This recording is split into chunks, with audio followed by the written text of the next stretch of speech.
Welcome to first day of Navratri. ఈ రోజు మొదటి అవతారం శైలపుత్రి. అమ్మ ఈ రోజు బాల త్రిపుర సుందరిగా దర్శనమిస్తుంది. అమ్మ ఈ రోజు ఒక చిన్నారి తల్లి అన్నమాట. అమ్మవారి అద్భుతమైన అవతారాలలో బాల త్రిపుర సుందరి అవతారం ఒకటి. ఈ రోజు ఆ స్వరూపం గురించి చెప్పుకుందాం. బండాసురుడు అనే రాక్షసుని సంహరించడానికి లలిత అమ్మవారు తనలో నుంచి ఎన్నో శక్తులను సృష్టించారు.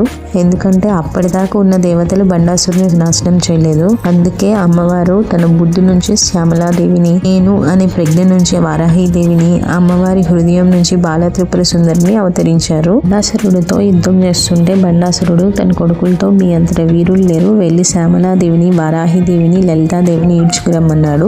వాళ్ళు 200 అక్షోహిణి సైన్యంతో వచ్చారు. లలితాదేవి యుద్ధానికి బయలుదేరుతుంటే త్రిపుర సుందరి వచ్చి, అమ్మ వచ్చింది బండపుత్రుడు, నేనున్నా కదా నీ కుమార్తెని, నేను వెళ్తా యుద్ధానికి అన్నది.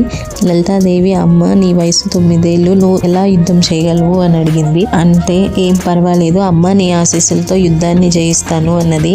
అమ్మవారి కౌగలించుకొని బాలాంబికని పంపించారు. రాక్షసుల్ని చీల్చి చెండాడి నారాయణ అస్త్రాన్ని ప్రయోగించి ఆ సైన్యాన్ని భస్మం చేసింది. బాలాంబిక అమ్మవారి పరాక్రమం చూసి లలిత అమ్మవారు చాలా పొంగిపోయారు. అందుకే లలిత సహస్రనామంలో అమ్మవారు ఇలా చెప్తారు: బండ సైన్య వధోయుక్త, శక్తి విక్రమ హర్షిత, నిత్య పరాక్రమ టోప, నిరీక్షణ సూచక, బండ పుత్ర వధోయుక్త, బాలా విక్రమ నందిత, మంత్రిణ్యంబ విరిసిత, విషంగ వధతోషిత, విశుక్ర ప్రారహరణ, వారాహి వీర్యనందిత, కామేశ్వర ముఖాలోక, కల్పిత శ్రీ గణేశ్వర, మహాగణేశ నిర్బన్న, విఘ్నయంత్ర వహర్షిత, బండాసురేంద్ర నిర్ముక్త, శస్త్ర ప్రత్యవర్షిణి, కరాంగులి నకోత్పన్న, నారాయణ దశాకృతి, మహాపాశు అస్త్రాంగి, విద్యాదురుసుర సైనిక. లలితాదేవి యొక్క నిర్మలమైన కౌమర రూపం బాలా అమ్మవారు.